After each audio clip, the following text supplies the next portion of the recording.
So you might be in a situation where for some reason Messenger is telling you that it's waiting for a network. So you can see at the very top, you might be seeing this waiting for network little pop-up. Now, what I'd recommend doing here for the most part, the easiest thing to do is just to make sure you don't have any sort of, type of like a Wi-Fi connection issue or internet connection issue. That's going to be one of the easiest things. So make your way over to your settings of your phone or your laptop, whatever you have, and just go through and make sure you're connected to some sort of Wi-Fi connection. Because sometimes if you're connected to a Wi-Fi connection, that can probably be one of the biggest issues you might run into here. So go through, make sure that's not an issue. That'd probably be the first thing I'd recommend doing. Now, if you do that and that's not working, the next thing I'd recommend doing is to just go through and close out of Messenger and try opening Messenger back up. Sometimes if you just do that, that might end up fixing the problem for you.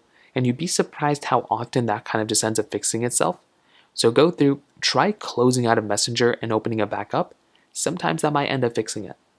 You might also need to update Messenger if you're using the application, So if you're using the application, make your way over to your app store and type in for that Messenger application just like this and try updating that application if there is an update available. Sometimes that'd be another thing I'd recommend doing. And if that's not working, sometimes Messenger might actually be down.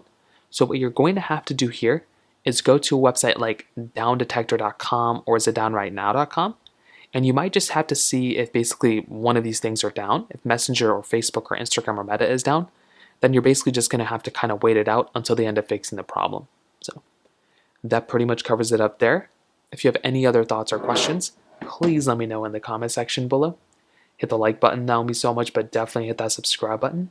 More importantly than everything else, I love every single one of you guys. Hopefully I'll catch you guys in the next video. Peace out till then.